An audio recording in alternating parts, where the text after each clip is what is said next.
Mansa Musa, the man who walked beyond gold. Chapter 1. The man walking through the desert. Mansa Musa walked with steady steps across the endless dunes of the Sahara. The desert stretched wide and silent, its golden waves glowing under the burning sun. Heat rose from the sand, yet his mind remained cool, anchored in purpose. He was not rushing. Great men never do. Every step carried intention. Every breath carried patience. He was not simply crossing the desert.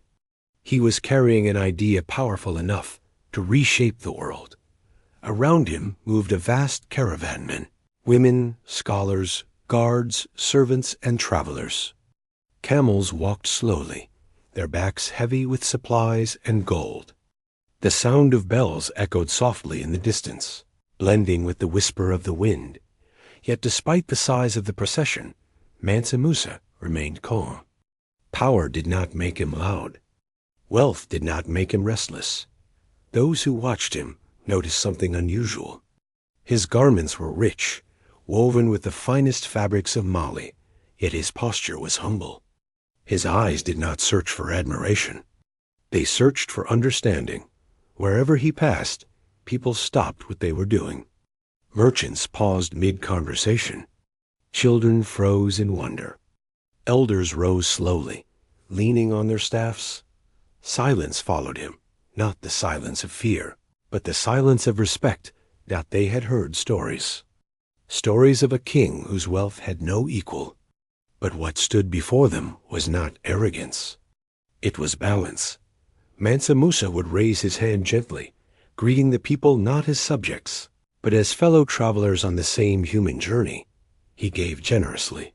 Gold flowed from his hands like water from a spring. Yet every gift was accompanied by words, soft but firm. Wealth fades, he would say, but knowledge remains. Some nodded. Some did not yet understand. But the words stayed with them, long after the caravan disappeared into the horizon. Long before the world knew his name, Mansa Musa had learned an important truth. Riches alone do not define a man. He had been born into royalty.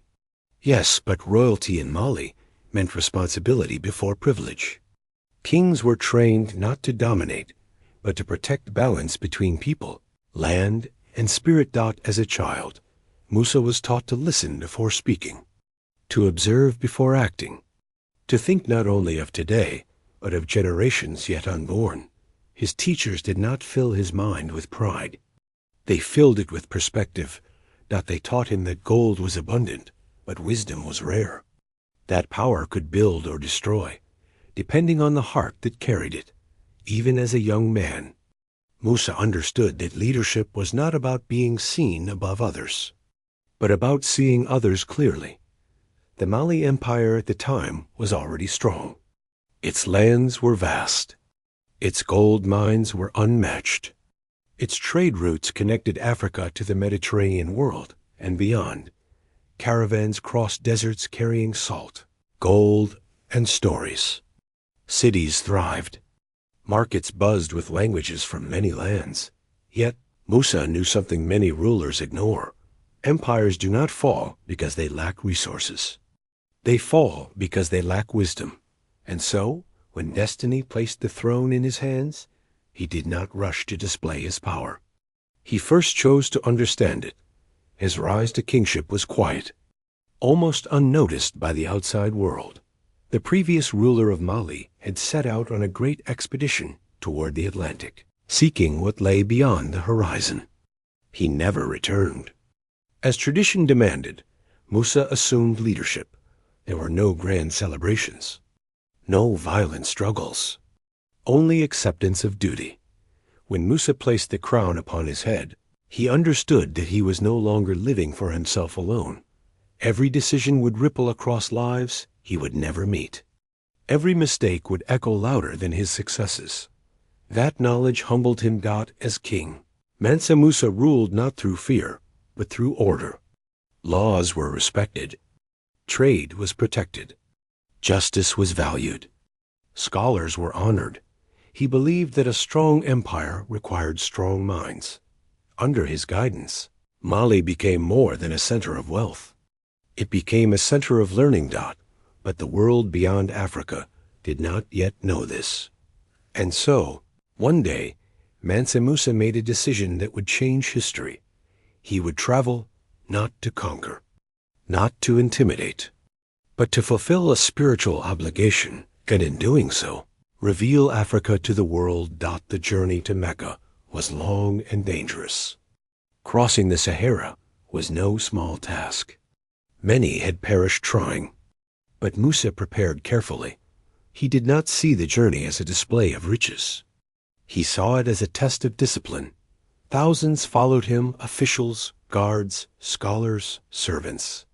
Camels carried supplies and gold, not as symbols of pride, but as tools for generosity. As the caravan moved, stories traveled faster than footsteps. In towns and cities along the way, people whispered, "A king from Africa is coming." They say his wealth has no end. They say he gives without counting. But when they finally saw him, what surprised them most was not the gold. It was his calm. In Cairo, crowds gathered. Never before had they witnessed such abundance pass through their streets. Gold entered the markets in such quantities that its value dropped. Prices shifted. Economies trembled. Historians would later record this moment as an economic shock. But Mansa Musa did not measure success by disruption. He walked through Cairo with the same humility he had shown in the smallest villages. He listened to scholars. He asked questions. He exchanged ideas. At night, when the city rested, he reflected. He understood something deeply profound. What you give shapes the world, but why you give shapes your legacy. During his journey, Musa met architects, thinkers, and teachers. He invited them to Mali, not as servants, but as partners in growth. He collected books, not as decorations, but as seeds. He was building something invisible, yet eternal. When Mansa Musa finally returned home, Mali was transformed. Mosques rose not only as places of worship, but as centers of learning. Libraries filled with manuscripts. Students gathered, eager to understand the world. Timbuktu emerged as a beacon of knowledge. Ideas flowed freely. Minds expanded. Gold still mattered, but it no longer stood at the center. Wisdom did. At night, beneath skies scattered with stars, Mansa Musa would sit quietly. He believed every human carried a light within. Some shone early. Others took time. But no light was meaningless. He encouraged the young to learn, the poor to hope, the powerful to remain humble. Do not fear the darkness, he would say. Stars are born in the night. Long after his footsteps faded from the desert sand, his vision endured. Mansa Musa was not remembered only for his wealth, but for what he chose to build with it. He showed the world that Africa was not silent. Africa was thinking. Africa was teaching. Africa was shining. And this was only the beginning of his story. ***.